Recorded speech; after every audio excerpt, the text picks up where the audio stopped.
I want to get into like the bigger picture of how this stuff is all connected. Because when you're talking about like really elite levels, the name of the game is blackmail. So they want something on you that they can hold over your head so they can basically own you and tell you what to do. And they film it. And then they own you. So that's what runs the whole system, basically. They want compromised people because they're easy to control. And a lot of people, they'll just go along with it and do whatever just for fame or money or accolades or any of that stuff. I don't understand it. Some people are just like really into the evil. Yes, again, trauma is the basis of mind control, and those traumatic events do control other people and the onlookers, and that's the Hitler-Himmler research that we brought into the U.S. through Project Paperclip.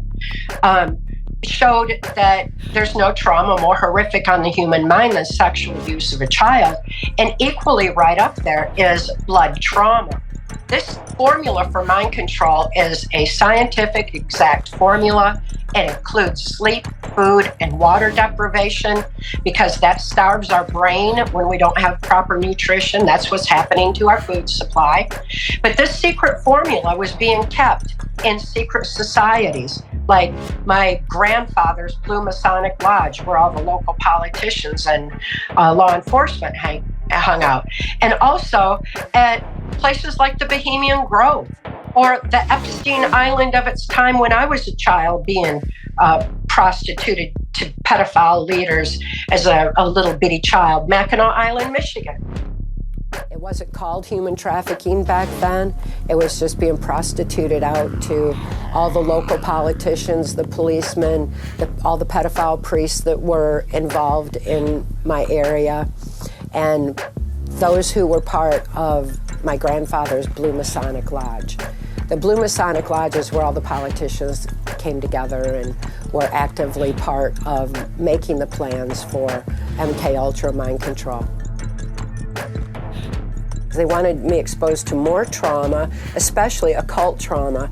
It was through the slaughter of animals in any kind of occult ritual. And I experienced some horrific occult abuses through who would become my first handler in MK Wayne Cox. He was an occult serial killer. Wayne Cox was actually working as an assassin for CIA drug operations, for mercenary operations that were going on. I was exposed to the governor of Michigan, George Romney, and I was taken to Mackinac Island, Michigan, to meet with him, to be prostituted to various government leaders, including Canadian Prime Minister at the time, Pierre Trudeau. I was also exposed to who would become my owner in MK U.S. Senator Robert C. Byrd. Steven Spielberg is a pedophile. Yep. See how easy that was, Corey? I didn't need $10 million. I just said it.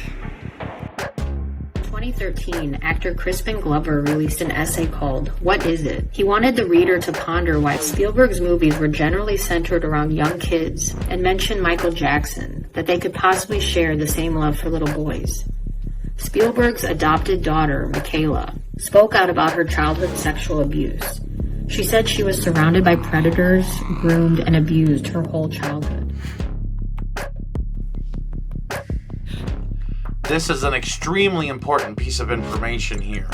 J.J. Abrams hired a child molester. It says in 2011, Jason James Murphy, a convicted child molester, was working as a casting assistant on the film Super 8. This is an important part of this puzzle, people.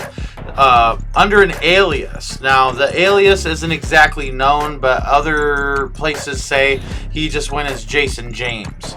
But his last name being Murphy, had previously served a 5-year prison term for kidnapping and abusing an 8-year-old boy near Seattle. His involvement in casting for Super 8 and other productions came to light after a Los Angeles Times report detailed his criminal history. The director said, J.J. Abrams said that he expressed shock upon learning about Murphy's background, stating, "To think that someone like this was among us is unthinkable." Now, I want to say this real quick. Allegedly, it's pretty well known in Pedowood, in Hollywood, that Steven Spielberg is a pedophile, all right? Okay, and we're going to get into that even more. But here, you see that he's saying to think that someone like this was among us is unthinkable. So why don't you look at your co-producer, all right, Steven Spielberg, and everything that is fishy about him. You know, even bringing up Ariana Richards, you know, the young girl from the first Jurassic Park movie, who wants nothing to do with Hollywood after filming that movie. Wanted nothing to do with it. All right, it says here, Murphy was later arrested on suspicion of violating sex offender registry laws. So he was in violation, facing charges that together carried a maximum sentence of 3 years in state prison. Of course, his really slick attorney slipped in there and argued that he had been in compliance with state rules and that the changes stemmed from a misunderstanding regarding a change of address. I don't know if that's the case. I think it's pretty obvious what's going on here. Despite these incidents, J.J. Abrams' film Super 8 was released on June 10th, 2011, and I'm not, this isn't my opinion that I'm telling you right now, but I'm telling you from the research that I've been doing as I've been digging into all of this, all right, that June 20th is a very important date for these pedophiles. All right, it's interesting, even though it was released on June 10th, okay, there's a 20 in there because it's 2011. So June 10th, 2011. There's a June 20th in there. I find that very interesting. And it says here, and received positive reviews from critics, becoming a moderate box office success with a worldwide gross of over $260 million. Now let me say this, all right? Any director of their film is going to lie if they're looking at grossing $260 million for the film that they're just making, all right? And it's funny how, you know, the one guy that gets busted and gets caught is the one that's like, oh man, to think that someone like this was among us is unthinkable, even though when your co-producer is allegedly one of the biggest pedophiles in all of Hollywood, all right? And that supposedly when people get messed with by him and they speak out, they come up missing or dead. So my point is, okay, is that Super 8 itself seems to be surrounded by these people, these pedophiles, all right? And I find it very, very interesting. In light of that, I want you to check out this clip.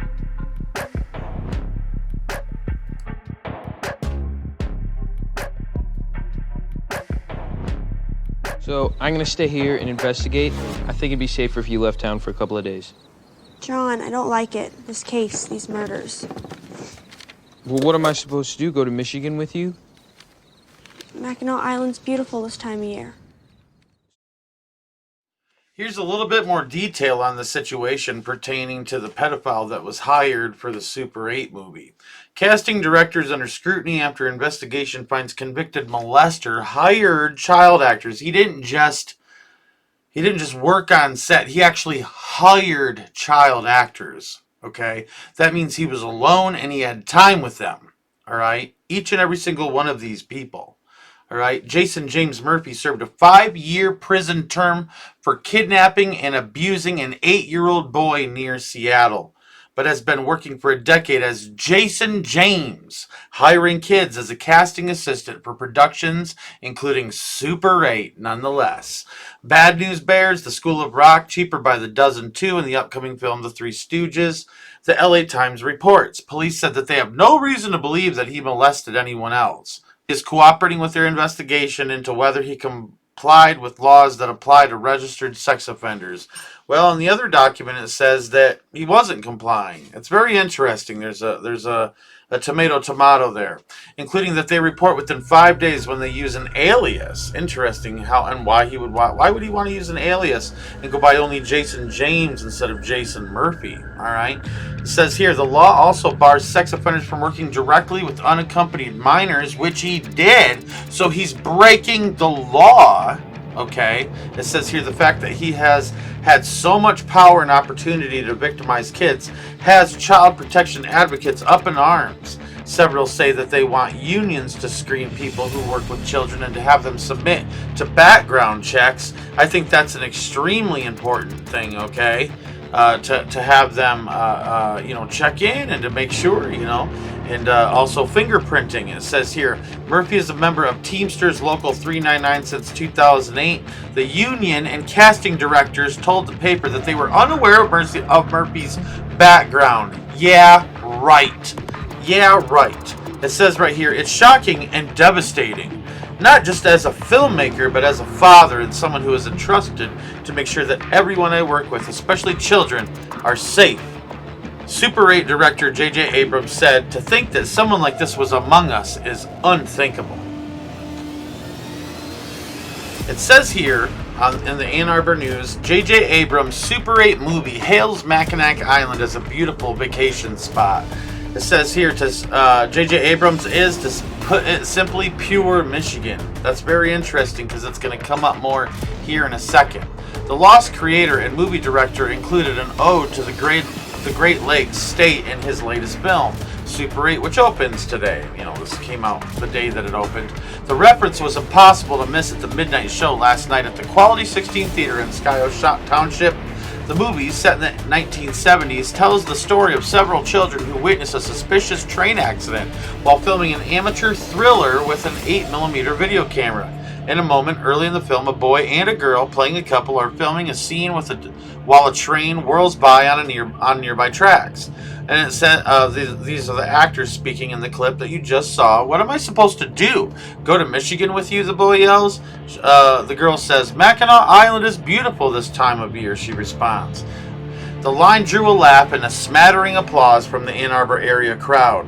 There's nothing like a little free advertising for one of Michigan's most famous vacation hotspots, where fudge and a lack of motorized vehicles foster an old-fashioned feel. It's not the first time the state has turned up in a production by Abrams. Interesting. Who wrote and directed Super 8 in the TV show Lost on CBS, the TV show Lost, alright, which Abrams co-created and initially helped write. The characters stranded on a mysterious island, ooh, here we go, people, eventually found out that a secretive sect of scientists launched by two University of Michigan doctoral students, right there, U of M. Michigan is brought up in the TV show Lost, dealing with an island, and it says here, had previously run myriad experiments on the island and its creatures. That's very interesting indeed. Business Insider reports that Jeffrey Epstein funded a scholarship lodge where he visited the campus of a teen summer camp and boarding school. It says here, Jeffrey Epstein and Ghislaine Maxwell paid for and stayed at a lodge located on the campus of a teen summer camp. Court records at Maxwell's sex trafficking trial Wednesday detail Epstein's ties to Interlaken. An accuser says Epstein and Maxwell sexually abused her for years, starting when she was 14 years old, after first meeting her at the camp in 1994. Jeffrey Epstein and Ghislaine Maxwell funded and visited a building on the campus of a prestigious Michigan-based performing arts summer camp and boarding school for teenagers, according to records shown at Maxwell's sex trafficking trial Wednesday. The records showed that Maxwell and Epstein stayed at the lodge called the Jeffrey Epstein Scholarship Lodge at the Interlaken Center for the Arts outside of Traverse City, Michigan. On at least one occasion, Interlaken is a sleepaway band camp for middle and high school students as well as a boarding school. And Kathy O'Brien in her story talks about these boarding schools and how they, get these kids and these people come in and they do this stuff. You know what I mean? The Interlaken School of Arts, all right, is only 2 hours away from Mackinac Island, Michigan, and I want to make that very clear. Only 2 hours away from Mackinac Island, Michigan, which is the subject of this investigation. It says here on Wednesday, prosecutors sought to use the records and testimony from Danielle Besselson, one of the center's administrators, to bolster testimony from Jane, one of Maxwell's and Epstein's accusers who testified under a pseudonym. Jane began her testimony on Tuesday and completed it earlier on Wednesday afternoon. She testified that Epstein and Maxwell approached her in the summer of 1994 when she was 14 years old and between music classes at the Interlaken camp. When Epstein found out Jane lived in Palm Beach, as he did, he asked for her mother's phone number. She testified. It was the beginning of a relationship where Epstein and Maxwell groomed her for sex and repeatedly sexually abused her for at least the next half a decade, Jane testified this week. Prosecutors have accused Maxwell of sex trafficking girls with Epstein, sexually abusing them herself, and lying about her actions in a deposition. Maxwell had pleaded not guilty to the charges against her and denied all accusations of wrongdoing. Epstein and Maxwell jointly paid $200,000 to build the lodge, records show.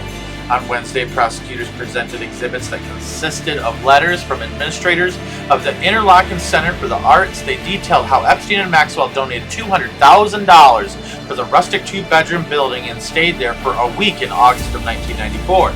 It's also said that they stayed there in the year 2000. And I'm going to show you that here in a moment. The Jeffrey Epstein Scholarship Lodge, which was renamed to Green Lake Lodge in 2007 after Epstein was arrested on child pornography charges. Anyways, that it was available for parents or students and other guests to rent out and spend time on the center's campus. My question is, why would you want to keep that thing? That thing is soiled. That thing is evil, man. Look at this building right here. That thing looks dark. That thing looks evil, man. And it's just, why would you want to keep that for the Interlaken School of Arts if it was at one point tied to Jeffrey Epstein? They're just hoping it'll go away one day. I bet you $100. It says here, records shown in court also corroborated that Jane attended the camp in 1994 as well as over the next 2 summers. Jane testified that Epstein paid for her camp tuition in 1995 and 1996. Which is around $35,000 nowadays for this Interlaken School of Arts. when her family was in a difficult financial situation.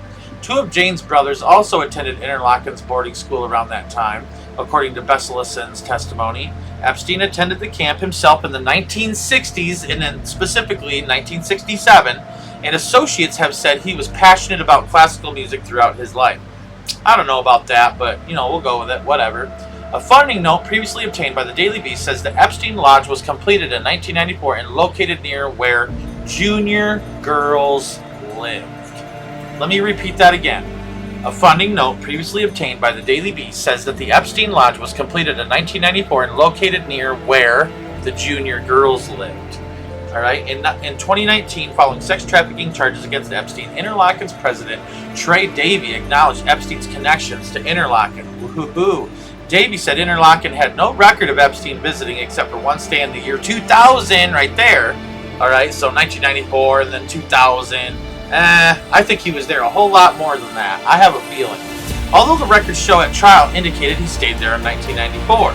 Lawrence Visosky, a pilot who flew Epstein's private jets between 1991 and 2019, testified earlier in the trial that he flew Epstein on trips to Interlaken on several occasions, everybody, to northern Michigan, 2 hours away from Mackinac Island. Jeffrey Epstein, the pedophile, one of the top pedophiles himself, was flown to northern Michigan, 2 hours away, all right, probably into the Traverse City, airport is probably where he flew into, all right, but it says that there were several occasions. Debbie's note acknowledging Epstein's ties to Interlaken is no longer available on the organization's website. According to an archived version of the note, Davy said Interlaken had no record of any complaint raised against Mr. Epstein at Interlaken. Covering it up. An Interlaken representative didn't immediately respond to Insider's request for comment. Epstein killed himself in jail in August 2019 while awaiting trial on sex trafficking charges. A lot of people don't think that that's the case. They believe that he was murdered. Now, you see that there is absolutely a Jeffrey Epstein tie to the area near Mackinac Island. 2 hours is not that far away, people. I've been to this area. I've been to Interlaken. I've been to Traverse City, and I've been to Mackinac Island. And I'll tell you, folks, it's not far away at all. It's a hop, skip, and a jump away. It's literally you jump on the freeway, and boom, you're there in 2 hours. It does not take long at all. And also, there's an airport on Mackinac Island that Jeffrey Epstein could have flown into as well. All right, so I want to make this very clear. Jeffrey Epstein absolutely has ties to this investigation.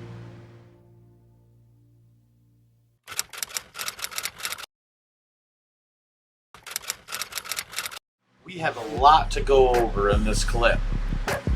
Prostitution, embezzlement, allegations fly in lawsuits involving Clio-based Shriners organization. This was in 2013.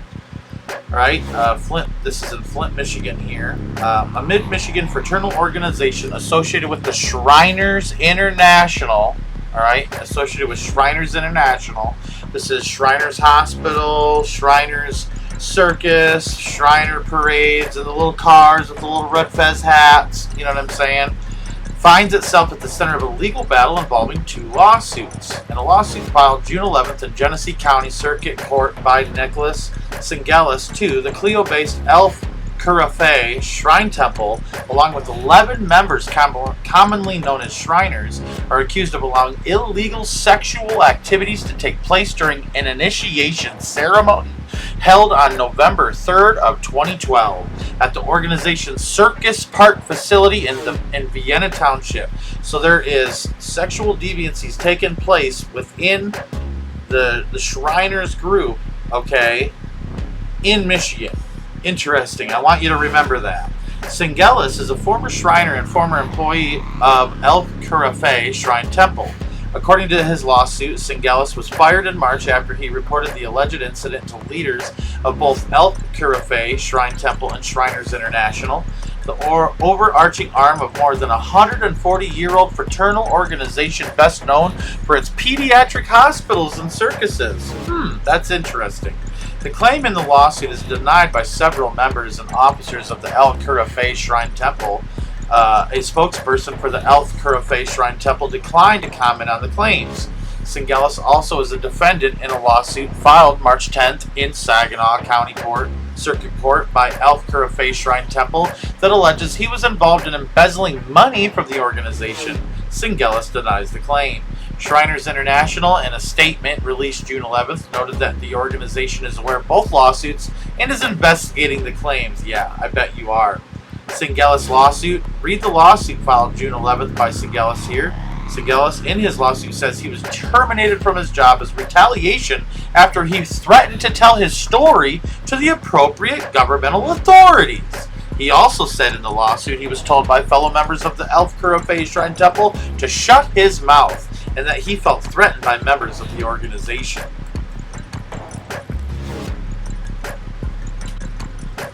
The Dallas Morning News reports local outfitters crusade against Amazon sex tourism, true or fishtail. Phil Marsteller of Colleyville had a story of death threats, drug use, cutthroat competition, and middle-aged Americans paying 13-year-old Brazilian villagers for sex. It was a strange and lurid tale, and that was before he had heard about the partying Shriners. Marsteller, 53, runs Amazon Tour as a sport fishing outfitter in the South American jungle.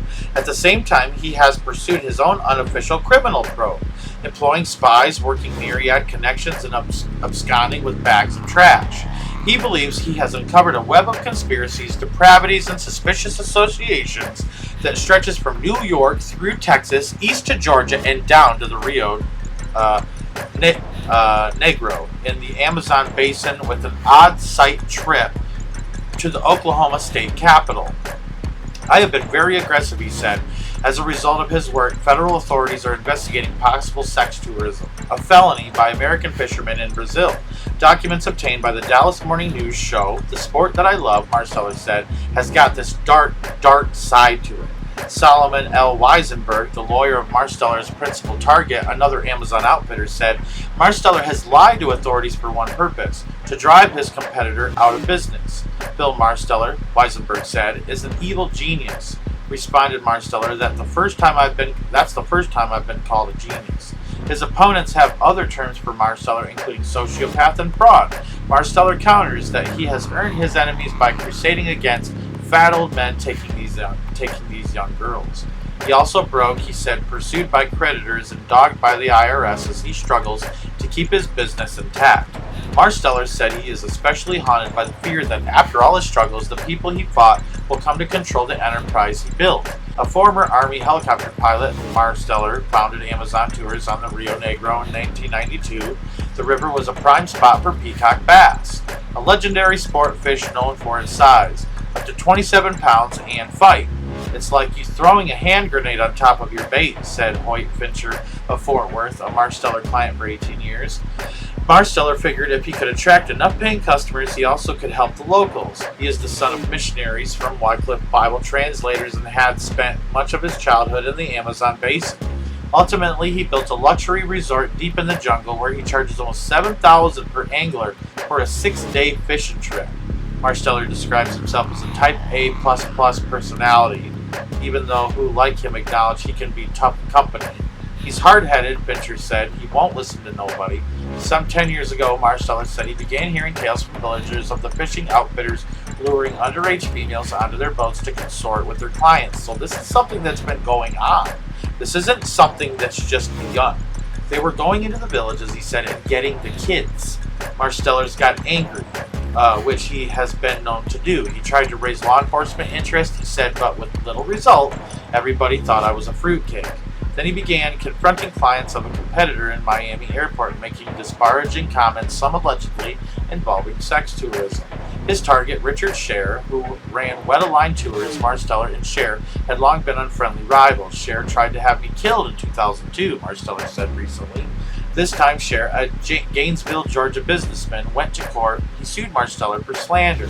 Filed in Miami, the 2007 federal suit accused Marsteller of having a great deal of animosity towards his business competitors, which he manifested by making defamatory comments and false accusations.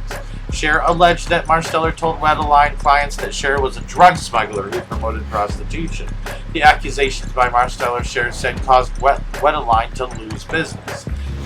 When he learned of the suit, Marsteller countered-attacked with the help of some corporate espionage. I had a source inside the Wet-A-Line boat, he said.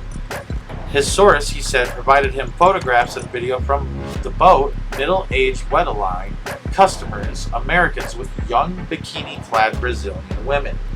He had this is what they would call sex tourism. And Brazil is known for it. Like they allow this stuff. For the most part, it's horrible. It's straight up out of the pits of hell. Anybody doing this is doing the workings of Satan.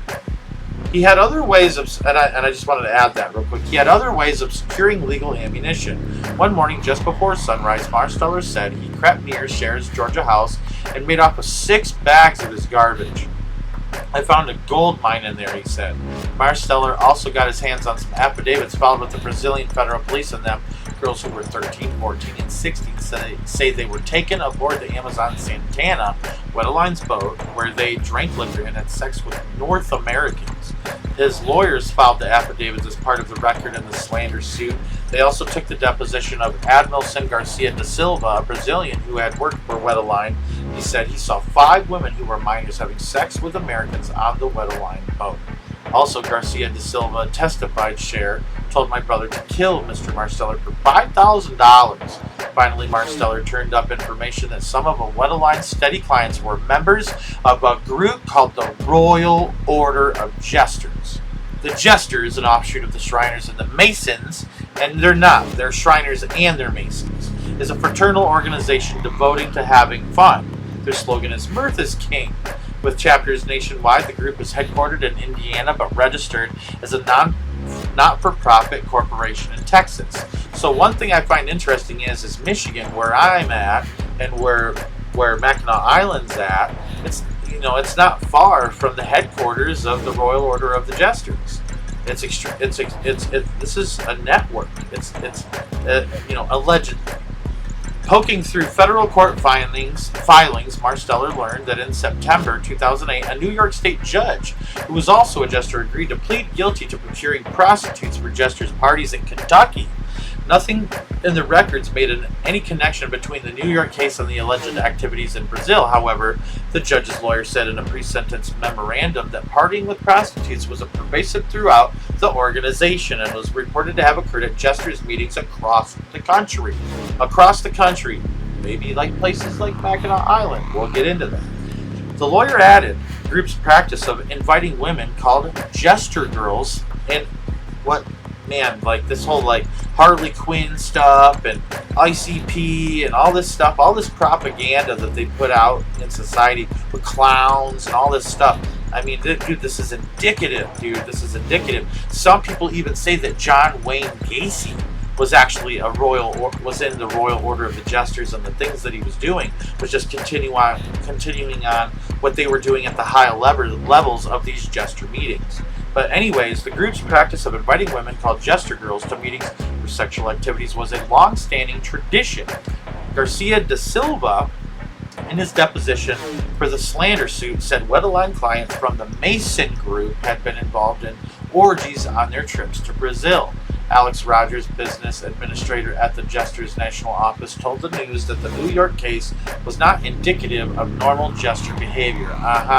This organization doesn't partake of any of that activity, Rogers said. That's why you hear no evil, see no evil, speak no evil, right? Don't take, it out there and tell no evil.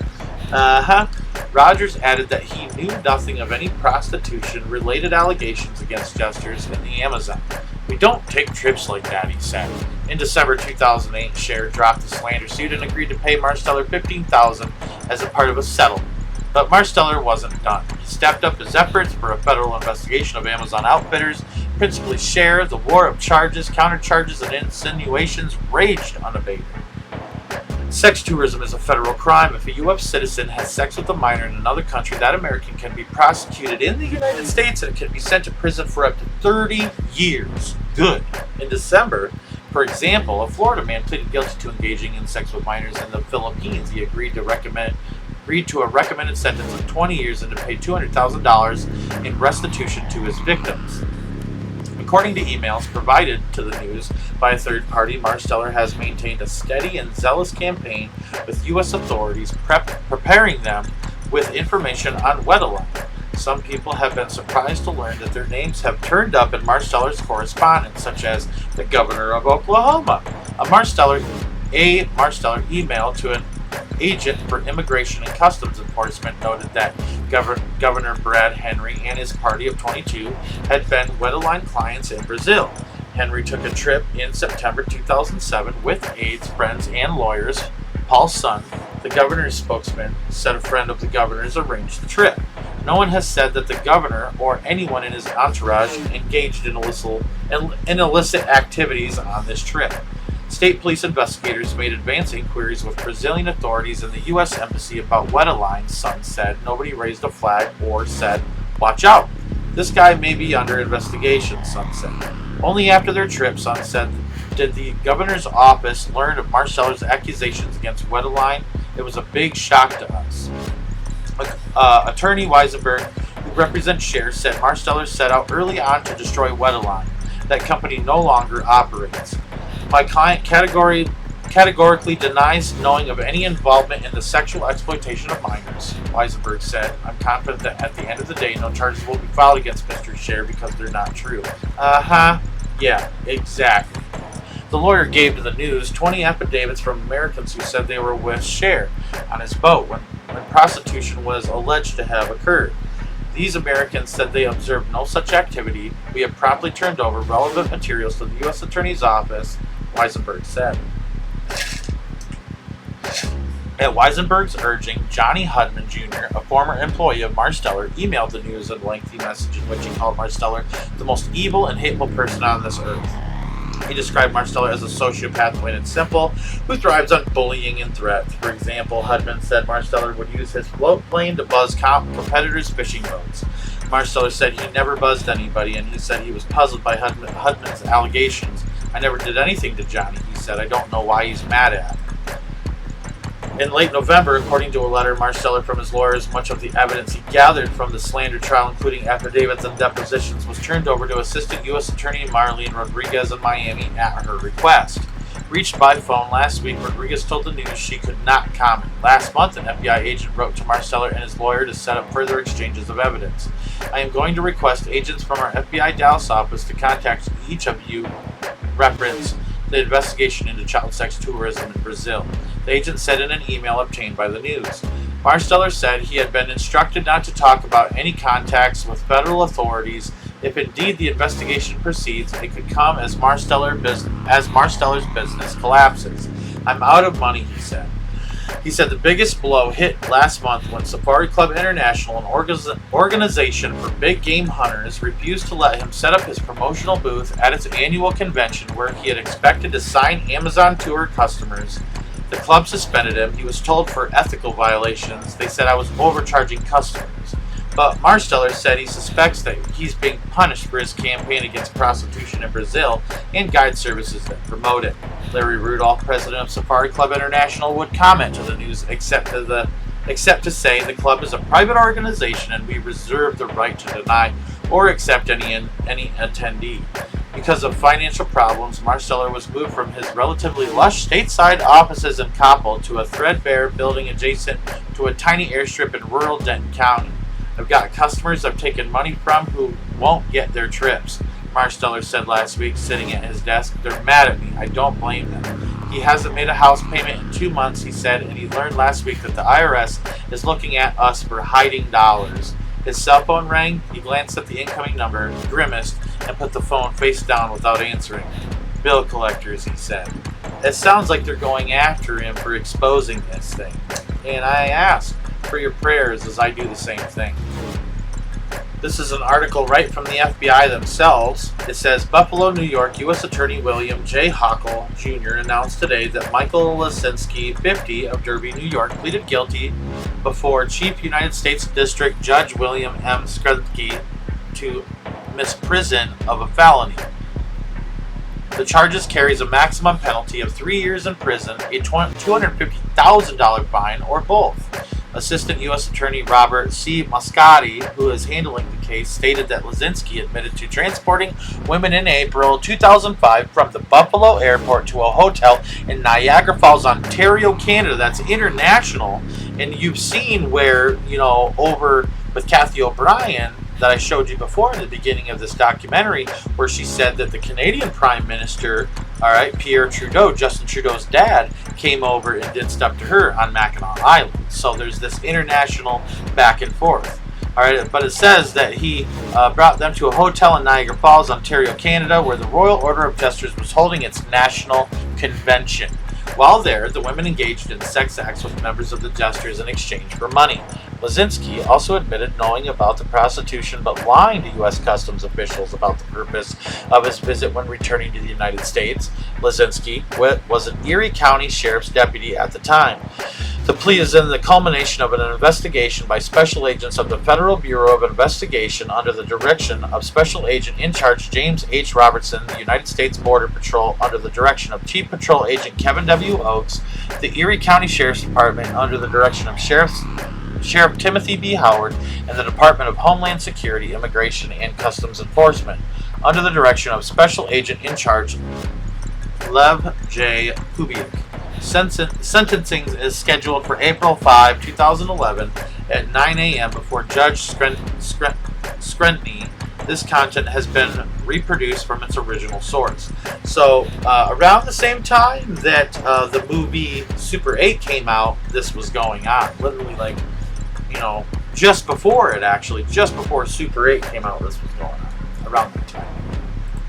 Abba Journal reports a New York trial court judge who had a reputation for handing out tough sentences is now potentially facing one himself.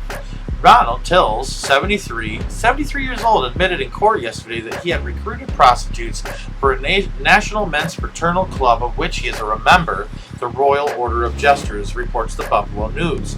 He was a member of the state Supreme Court bench, which is the trial court in New York, for a decade before retiring in 2005.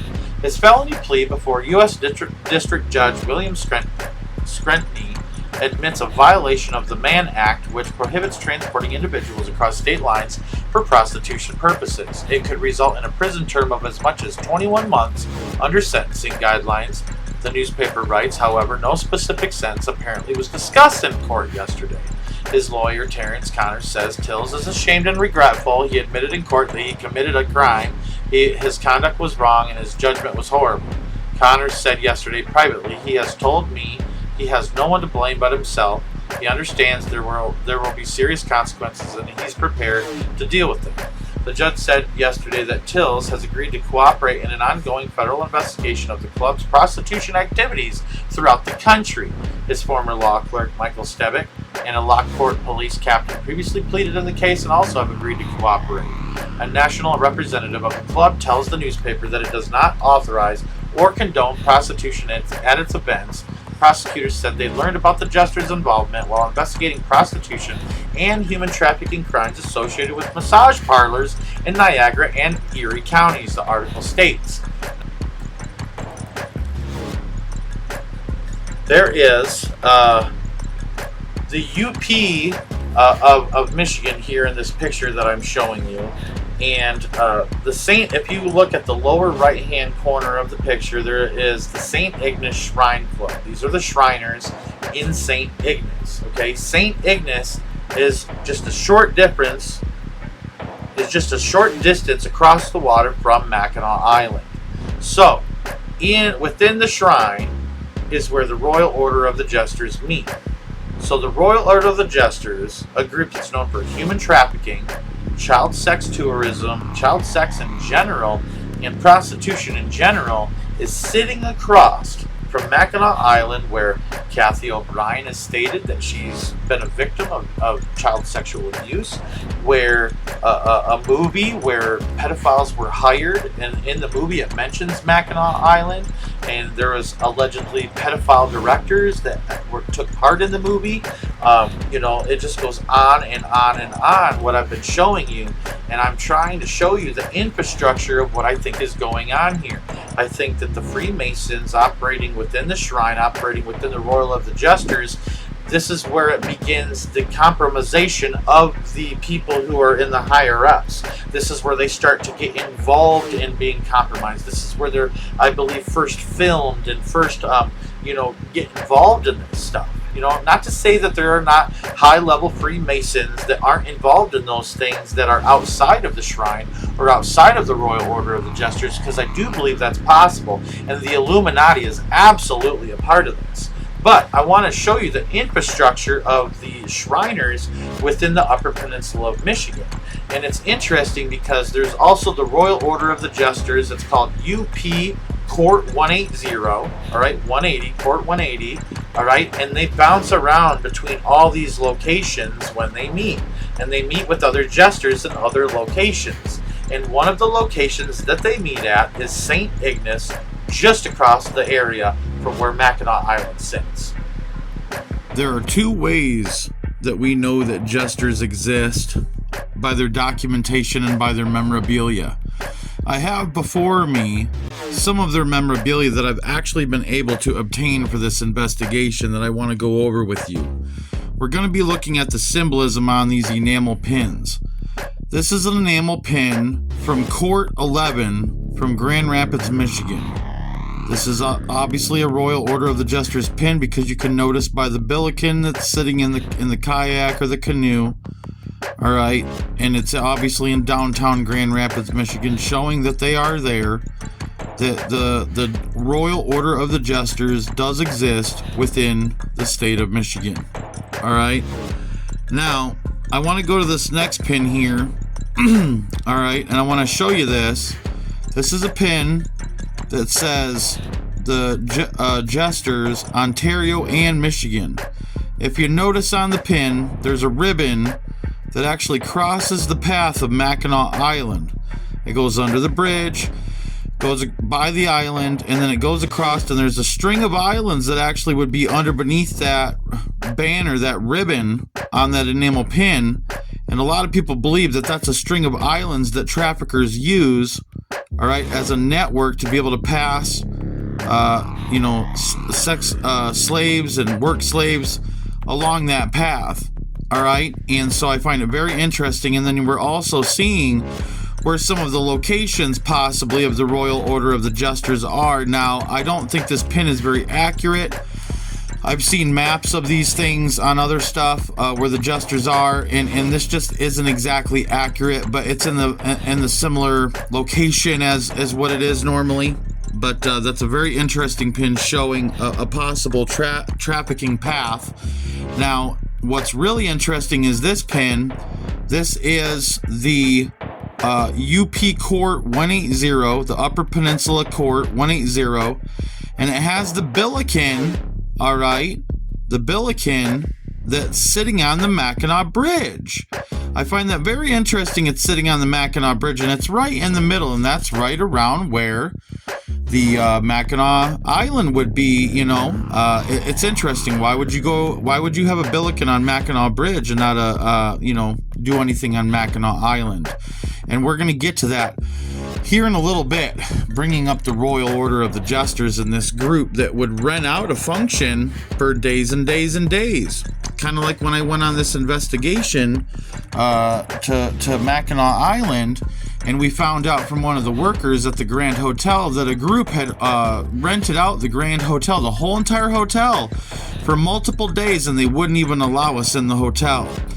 Now, here is another pin of the Jesters that is from the Ontario, Michigan chapter, Ron Redner being president of that. It actually is from 2015 and 2016, so not long ago. In it, you see basically the slogan, "See no evil, hear no evil, speak no evil." So basically a vow of secrecy. See no evil, hear no evil, speak no evil. I wonder why they would say such things or have this kind of symbolism on a Royal Order of the Jesters pin. Maybe it has something to do with the documents that we've already talked about where, they're involved in prostitution and things like that. I will tell you this next pin is quite offensive. All right. I wanted to show you this pin because it shows the perverse side and how this group is actually, they're deviants. They're deviants. And I'm not going to comment what this pin is. I'm going to let it speak for itself, unfortunately. And that would obviously be a billiken all right, and you see what's going on. This is the Saginaw Court 74. This is a Michigan pin. The same court that you saw an article earlier, all right, I think it was in 2013, where Court 74 had gotten in trouble for doing sexual acts at a initiation ceremony. Okay, so look at that, and you tell me if there's not deviant acts that these people are doing. This one is really troublesome, people. I'm not gonna lie. This one's a little difficult for me. This bothers me a lot, and it has everything to do with what's going on in this investigation. But this is a very obvious pin. The metallic character right here would be it's a Billiken, okay? But what you see is you see this Bill Kemple pin, Teddy Bear is his nickname, huh? And he's the royal director, and this was in the year 2013 to 2014. Purple is a color that the pedophiles will use to identify by. I do want to let people know that. And a lot of people, have seen in the past, like say with Miley Cyrus's, thing that she did at the, like a Video Music Awards things, and there was like a teddy bear dance, and a lot of people pointed out that was a pedophile logo. A pedo bear is what they call it. And it's interesting that we have a purple bear with the Billiken, with a tiny little bear in its hands, in its arms. And it's very indicative, okay, of the news where Royal Order of the Jesters were going down to Brazil and hanging out with 13-year-old kids. You know what I'm saying? And I think there's a whole lot more of that going on than what meets the eye, people. And I think this pin's telling us something a little bit more. And for the final pin that really seals the deal, everybody, about this investigation, all right, we literally have a 25th anniversary pin here where we see the Billikens that have see no evil, hear no evil, speak no evil. All right, and right there, the first three Billikens right there are the see no evil, hear no evil, speak no evil. And then you have this fourth Billiken there showing that it's a group, and they are on a Mackinac Island ferry right there. And you have the UP Court 180, all right, that actually has another pin where they are on the bridge, where they have a vow of secrecy, all right. They have perverse pins, all right. They are all over the place, like in Grand Rapids, Michigan. They are doing vile things, all right. I mean, right there out in the open, right in your face, folks. And I believe that this pin is even maybe possibly, allegedly, okay, admitting to a trafficking route, that they're a place that they're showing that they have control over. People, there's something more to this than what meets the eye. And also I have to show you, there is actually a Royal Order of the Jesters degree that I've been able to obtain, all right, from 1981. This person was a part of the UP Court 180, all right, the Upper Peninsula Court 180. It says here, know all men to whom these may come that A. Marshall Austin has been unanimously elected an honorary member, and it says of Upper Peninsula Court number 180, Royal Order of Jesters, and as such is entitled to all rights and honors appertaining thereto. I wonder what those rights and those honors have anything to do with. If we pull up the Michigan Sex Offender Registry for Mackinac Island and St. Ignace, what we find is in the port on Mackinac Island, there's actually 3 convicted pedophiles that have addresses on the island, whether they be residential or work addresses. It doesn't matter. There's 3 known pedophiles on Mackinac Island right there in the harbor, and you can see the dark blue dotted line. That is the path that the ferries travel coming to and from the island. Now, if we follow that and we go over here, all right, and you can see all these docks that launch out, all these different ferries that launch out and go to Mackinac Island. There's actually 7 pedophiles, 1, 2, 3, 4, 5, 6, 7, right there on the water facing the island. I mean, look at that. They can see each other. This is less than 5 miles. I mean, this is like 2 miles right here, okay? And there's that many pedophiles in that area for the population that this is. This is an extremely dense amount of pedophiles, okay? And now, if we go over to the Mackinac City map, because the Michigan Sex Offender Registry will only give you 5 miles in circumference at a time. When we zoom in on Mackinac City, once again, on the dock side that faces Mackinac Island, where there is this dark blue dotted line, and if we follow that and we go up, you see how it connects to Mackinac Island, okay?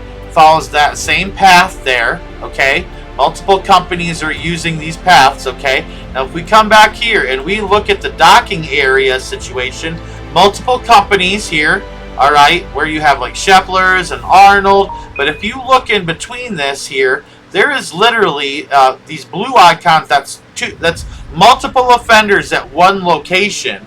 Isn't that interesting? They have multiple offenders at one location. All right, so that's one. We'll say 2, 3, 4, 5, 6, 7, 8, 9. That is 9 pedophiles on the Mackinac City side. Okay. One thing I will say though is on the St. Ignace side, even though there's that 5-mile bubble that they only show it in, what's interesting is there's a few outside of that even on the St. Ignace side. So there is well over 20 pedophiles within this whole entire, it's basically a 5-mile circumference. If you go from Mackinac City to Mackinac Island to St. Ignace, and that's a triangle. That's a triangle. Okay, and it's a right-angled triangle. That is a right-angled triangle. That the pedophiles, if you connect those dots, that is the Pythagorean theorem. The right-angled triangle represents the divine mother, the divine father, the divine child of the occult. All right, that's Nimrod, Semiramis, and Tammuz that started in the Tower of Babel. Nimrod, Semiramis had that child Tammuz. You know what I'm saying? This is supposed to be the first family of witchcraft. You see what I'm saying? And I believe that this is paying homage to that. There's this triangle here, okay? So, all right, within this area, over 20 pedophiles, okay? Now, if we go to this news article here, okay, this is a very important news article to this investigation, and TV6 is reporting, and this is an Upper Peninsula news station, okay? And this is in Alger County, which is in Munising, which is along the northern edge of the Upper Peninsula along Lake Superior. It says here, Alger County residents learn about human trafficking. All right, Alger County residents got the chance to learn more about human trafficking Wednesday night during the Alger County Community Collaborative meeting in Munising in 2017. So this is in 2017. I believe this has gotten worse. Okay, I believe this has gotten worse. There were 10,651 reported victims of human trafficking across the United States. That's almost the total population of the city of Escanaba. Escanaba is a city in the south of the Upper Peninsula of Michigan, and it's a smaller area. So if you take all of the people in Escanaba and imagine them being trafficked, that's what the reported statistic is, said Lindsay Slivka, a paramedic in Alger County and the presenter at the meeting. This has long seemed like a problem that was far away from the Upper Peninsula, but recent statistics show the issue of human trafficking is closer than we think. Right here, folks, this is the big enchilada. Please pay attention. And remember, in Michigan, we have massive cities. We got Detroit, Grand Rapids, Kalamazoo, Lansing, Flint, even places like, Bay City and Saginaw, and all these different places are bigger, okay, but it says right here, all right, it says right here that Mackinac Island is the 5th largest city in Michigan in terms of reported trafficking cases. So of sex trafficking cases, Mackinac Island is 5th on the list in the state of Michigan, and that was only in the year 2017. See how we're building up and we're coming up to a little bit more recent events? I think this is getting out of control, is what I think. And I'm so glad that I'm able to have the chance to go do an investigation on the island. All right. What's interesting is here, okay, is that it says areas in the UP have a potential risk due to the rise in tourism and festivals. Right there. So, like, the tourism in Michigan is exploding because, you know, the USA Today come out and, like, is giving Mackinac Island multiple awards in 2023, in 2024, in 2025, multiple awards, and I'll show you some here in a second, saying it's the top tourist destination in all of the nation 3 years in a row. That's 3 years in a row. That is major news, folks, because it says right here, areas in the UP have a potential risk due to the rise in tourism and festivals, both tools that traffickers use to cover their tracks. So, if there's people that are in on it and they own the media and they're literally making it to where, like, tourism is exploding in this area, this might be a bigger hotbed than what we actually think. Okay, now, it says right here that then there is Highway M28 that runs through Augur County, a highway deemed a potential hot zone for human trafficking in the Upper Peninsula. It's the most commonly used road through Augur County. So people are being taken from Canada to a different state or from downstate, being trafficked across the UP. That's why M28 is a hot zone, said Slipka. Augur County Community Collaborative decided to get more information from an expert on how you can identify human trafficking perpetrators or victims. It's more than a topic now, it's here, said Mary J. O'Halloran Tarango, the coordinator of the Communities That Care program for AC3. So we feel that the more we can arm people with really good information, the better we will do in Augur County. People who are at risk to be potential victims are usually women or girls and are often children. They could be newly relocated, have a parent involved with drugs, have low education, or they could be immigrants. Perpetrators are even harder to spot. All right, so the people who are doing the trafficking, they're even harder to spot. The perpetrators of human trafficking come in all genders, they come in all races, all backgrounds, all ethnicities. There's no stamp what they look like, said Slipka. The best thing you can do is to stay alert and to seek further education. I think it's very important that people are educated on the subject, because even if you save one life is worth saving, said Slipka. And that is why we are making this documentary. If we can help one person, if we can save one child, if we can help one child, one woman, all right, one person, one young man, all right, from sex trafficking or human trafficking in general, this whole entire documentary and everything it took to make it is worth it. Now, okay, I wanted to show you real quick, just on you know, what I was talking about earlier. It says here, okay, USA Today's 10 best, okay, and Mackinac Island is at the top. Number 1 best summer travel destination. All right, not just for 2025, but for 2023, 2024, and 2025. Okay, number 7 best historic small town in all of America. Okay, and then number 10 best small town in the Midwest. So, like, I mean, people, folks, like, this is a poppin' tourist destination is what I'm trying to tell you. And this is the way traffickers mask and camouflage what they are doing. And we are going to go to Mackinac Island, and we are about to do an in-person investigation looking into what is going on this island, seeing if there's anything suspicious, and we are going to report it to you and let you know what's going on so you can make a decision for yourself. All right, if we can change one life, it's all worth it, like I said before. So we are going to head now out, and we are going to go to Mackinac Island, and we would like you to come along and join us for this investigation.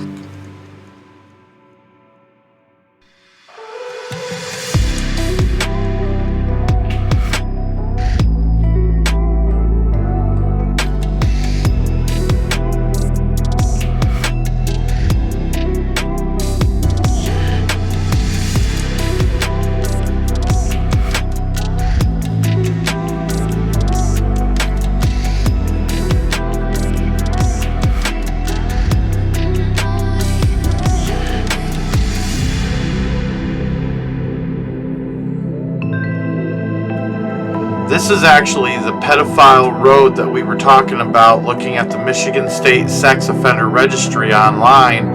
And to your right, down the way would be Arnold, that would be the other ferry that would take you. This is Sheplers, and between Sheplers and Arnold, there is literally 9 residences of registered pedophiles in this area, and even a couple of them have multiple pedophiles at each residence.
Arch Rock on Mackinac Island is the subject of several legends, primarily from Native American Ojibwa and Ottawa tribes. These stories often involve the arch as a gateway between the spirit world and the world of the living.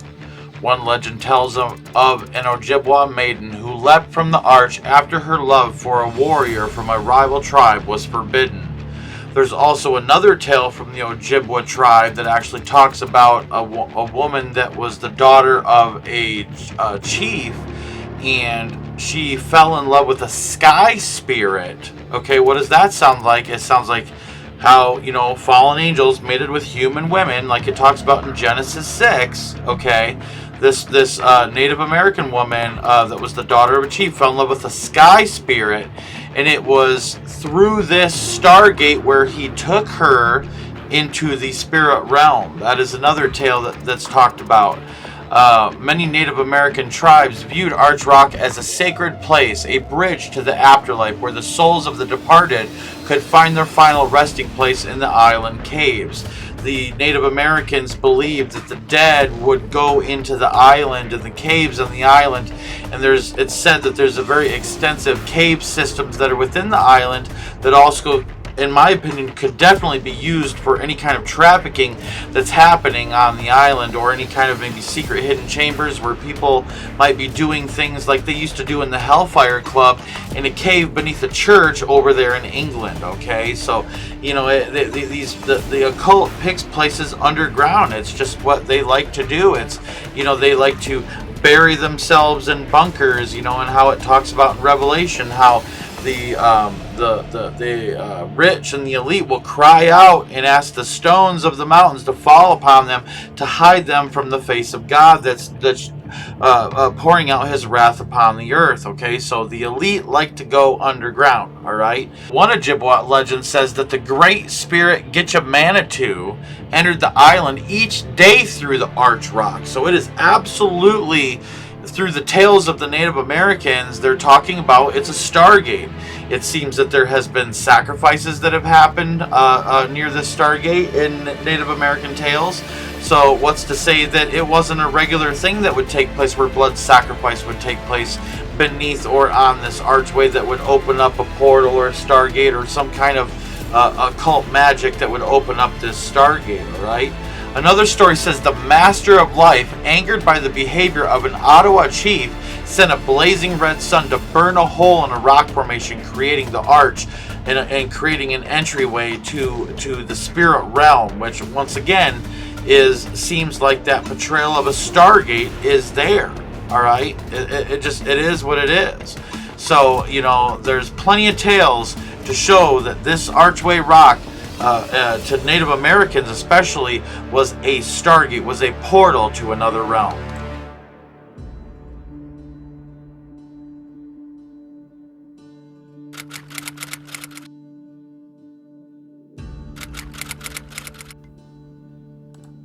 Back in 1670, there was a man named Claude de Blonde and also a man named Jacques Marquette who came to Mackinac Island and established a fully operative Jesuit mission on the island.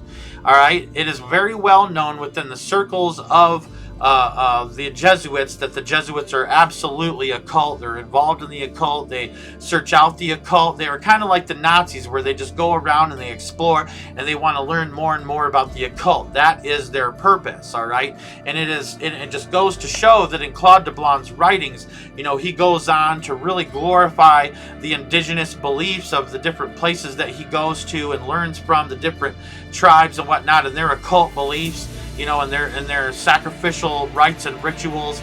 And then he goes on to talk in extremely mystical and supernatural ways, you know, so to speak, in his writings, going to show that his goal was occult in and of itself. All right, but part of the Jesuit mission for Claude de Blonde and Jacques Marquette was actually to wage war against the Native American people of Mackinac Island. All right, and when you're a Jesuit priest, you have to take a secret oath. All right, and I am going to read a portion of that oath to you now. It says, "I do furthermore promise and declare that I will, when opportunity presents, make and wage war, relentless war, secretly or openly, against all heretics, Protestants, and liberals, as I am directed to, extirpate them from the face of the earth, and that I will spare neither age, sex, or condition, and that I will hang, burn, waste, boil, flay, strangle, and bury alive those infamous heretics, rip up the stomachs and the wombs of the women, and crush their infants' heads against the walls in order to annihilate their inexorable race." Now, this goes to show why all the different, things that the Catholic Church did, where they killed a bunch of people, you know what I mean? They're waging war. The Jesuits waged war against the people of the world that would not convert to Roman Catholicism, and in turn the occult. Because Roman Catholicism is the occult, but they've taken the occult sounding names and items and things like that, and they've given it Christian sounding names and put Christian sounding characters in place of these things in order to trick people into believing that the occult that the Roman Catholic Church pushes is actually something that's Christian when it's not. And in fact, the Society of Jesus, aka the Jesuits, all right, see how they give it that name, the Society of Jesus, are actually hit squads for the Pope. It says right here in their own words that when the same cannot be done openly, I will secretly use the poisonous cup, the strangulating cords, the steels of the poniard, or the leaden bullets, regardless of the honor, rank, dignity, or authority of the persons. Whatever may be their condition in life, either public or private, as I at any time may be directed to by any agent of the Pope or the superior of the Holy Father of the Society of Jesus, which is the Jesuits, okay, in confirmation of which I hereby dedicate my life, my soul, and my corporal powers, and with this dagger, which I now receive, I will subscribe my name written in blood in testimony thereof. And should I prove false or weaken in my determination, may my brethren and fellow soldiers of the militia of the Pope cut off my hands and my feet, my throat from ear to ear, rip my belly open, and sulfur burn therein, and that all the punishments that can be inflicted on me on earth and my soul be tortured by demons in an eternal hell forever. And that's just a portion of this literal secret oath that they take as Jesuits. All right, so they're telling you that they're out there to wage war against all heretics that stand against the Roman Catholic Church, and their sole purpose was to come to Mackinac Island and to be able to push the indigenous people off the island, the Native Americans, the Ottawa tribe, and the Ojibwa tribes that were there, all right? And they wanted to force them into being civilized, as was the way that these Jesuits saw it. They thought that they were forcing these people to become civilized, and it was just absolutely horrific how the Jesuits stole the land from the Native Americans on Mackinac Island. All right, and that's exactly what happened. And it's very well known in the Catholic Church that these people are pedophiles and that these people are involved in occult magical practices that is all about ripping open stargates, which it's interesting, there's a stargate on the island itself known as the Archway Rock, all right, that we talked about earlier. And you have these men trying to look for occult places of significance, and they even write about it in their own writings. This just goes to show what's absolutely going on Mackinac Island, and that it isn't anything what people think that it actually is. I thought it would be important to show you the different variations of the Jesuit logo. The IHS with the cross are always present, but sometimes and sometimes not is the sun actually present in the logo itself. But this is absolutely the Jesuit cross, the IHS, okay? And it's absolutely the only logo that represents the Jesuits. All right, and this logo is everywhere in the graveyards on Mackinac Island. There are multiple Jesuits that have lived on the island, that have died on the island, that have worked on the island, and there is even a gravestone that is ever so proud to boast on the back of it, met here, worked here, lived here, and was buried here. And so it's a very brand new stone with the Jesuit IHS on the front of it. And I think it's absolute proof that the Jesuits have, from the very beginning of this thing, been on the island, been operating on the island, and are even present on the island to this day. And there is even a Jesuit chapel that is on the island towards the eastern side of the southeastern side of the island. And you know, a lot of Jesuits go there, whether they want to admit it or not. You know, it's absolutely true. And I'll tell you folks, these people are involved in the occult, and there are factions of the Jesuits that are absolutely involved in human trafficking, child trafficking, and even pedophilia. So, and we've heard these instances come out of the Catholic Church where all these Catholic priests are getting in trouble for this stuff. So I thought it was really important to show you all these gravestones here. Not to mention there's tons of Freemasonic gravestones and even more Oddfellows gravestones, which is another strange thing because the Oddfellows even have a poster that hangs up in the Murray Hotel, all right there in the waiting area, right there at the front desk. It's like they're declaring it right in your face. And it's also very well known that the Order of the Oddfellows procures children and is involved in child trafficking.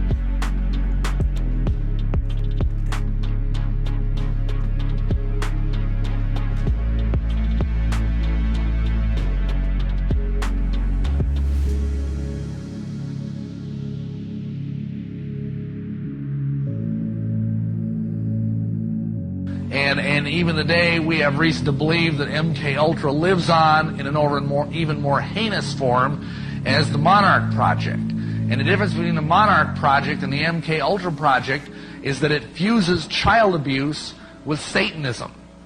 And what happens is that under the auspices of the government, children are not only tortured and drugged and electrocuted and having all sorts of horrible things done to them, but they are also hypnotized and have scientifically inserted demons placed within their altered parts, as they are called in what used to be called multiple personality disorder. It's now called dissociative identity disorder.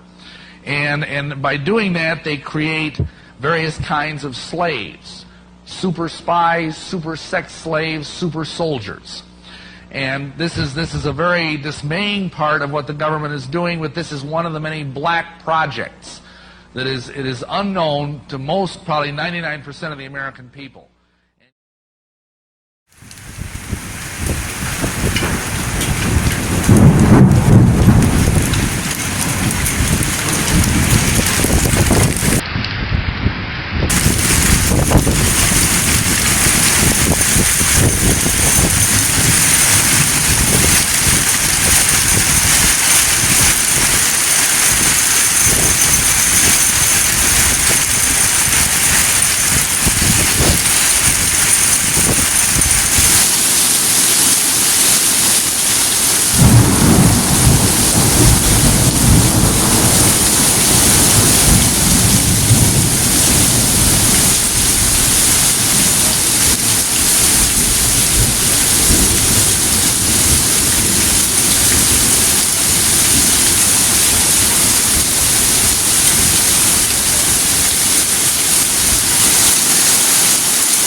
It's also important to note this statue that's not far from the Jesuit statue of Jacques Marquette. It's right on the waterfront, and it's known as Lady of the North, all right? And in the Order of the Eastern Star, which is female Freemasonry, there is a position known as the Queen of the North, all right? And I wanted to make it very clear, this is just more occult symbolism showing the presence of secret societies.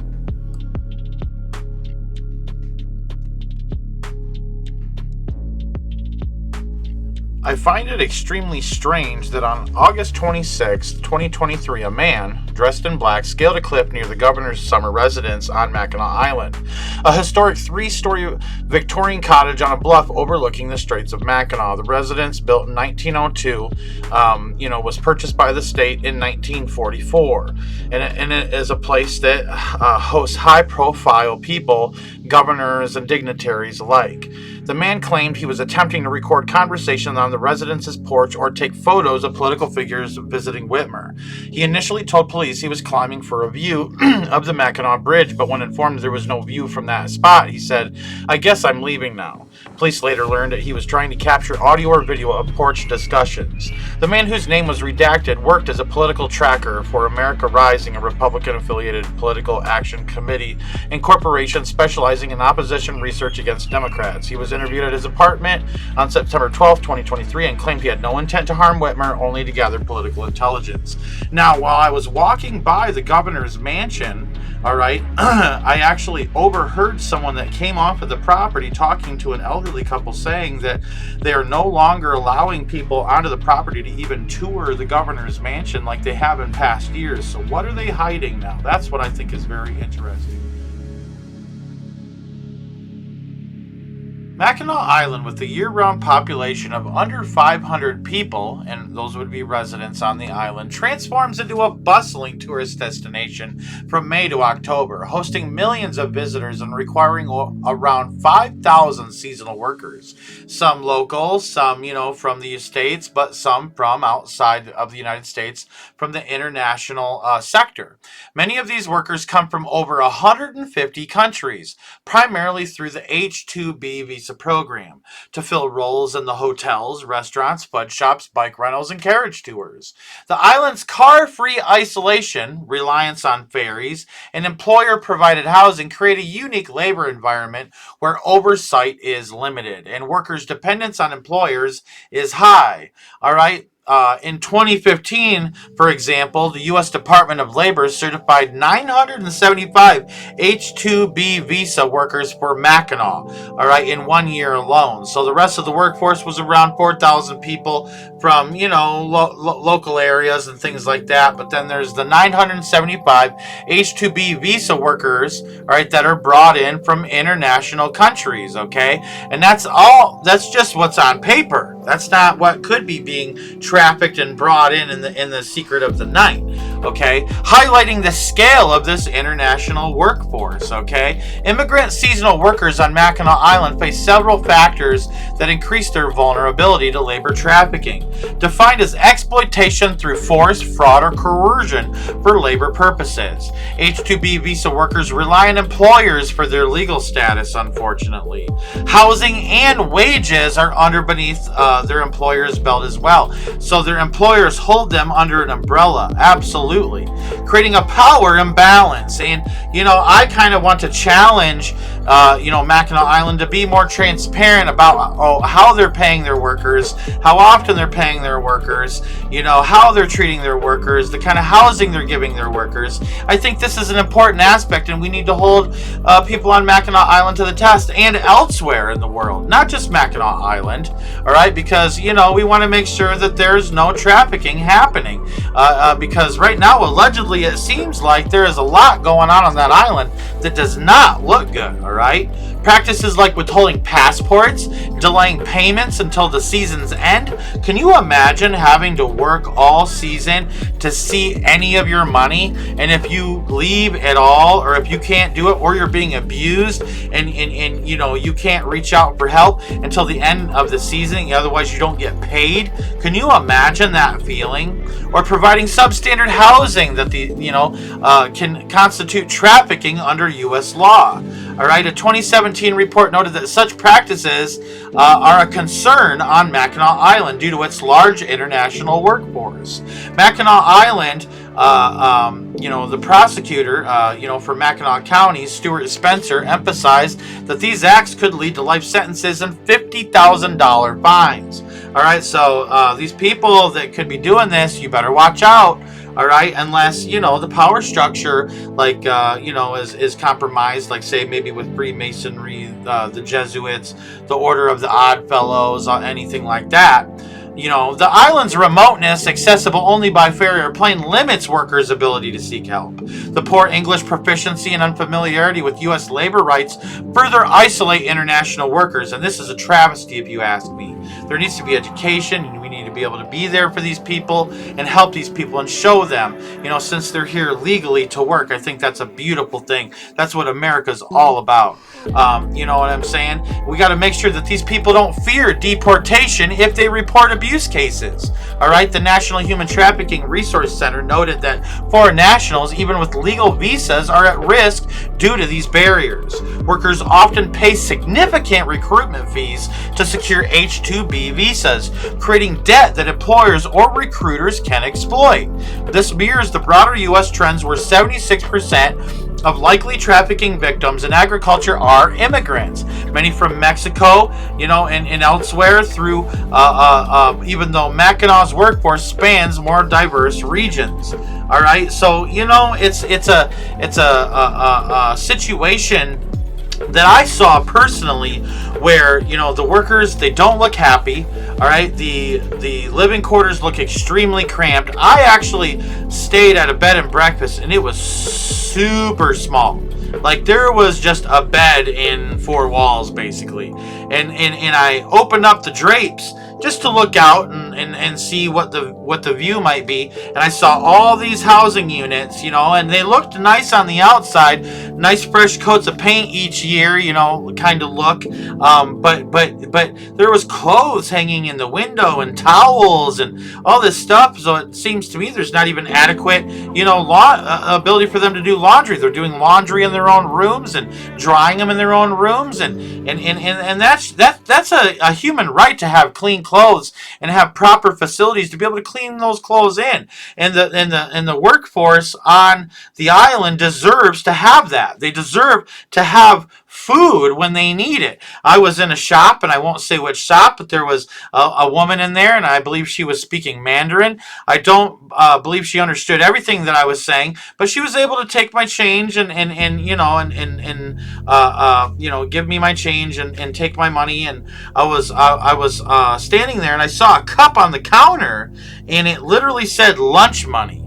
All right, and so I put a bigger bill in there because I wanted to make sure that the two people that were working at had food that day, because I'll tell you right now, that really broke my heart, because if that was for real, they're asking for lunch money to be able to even eat.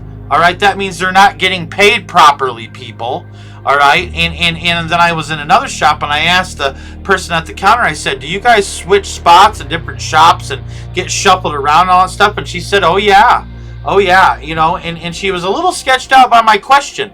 Like, she knew what I knew what was going on.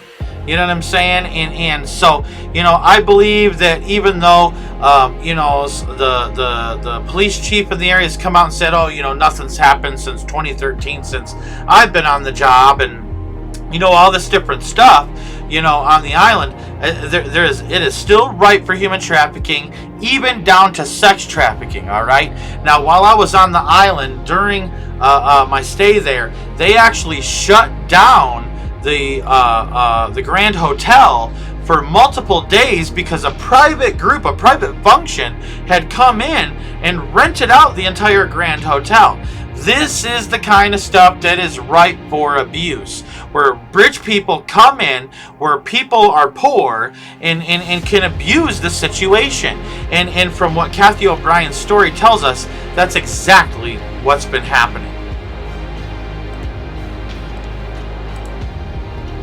As we shine a spotlight to raise awareness of human trafficking's horrors and the dark schemes of secret societies like the Illuminati, the Freemasons, the International Order of Oddfellows, the Jesuits, and the Royal Order of the Jesters, we confront a world cloaked in darkness.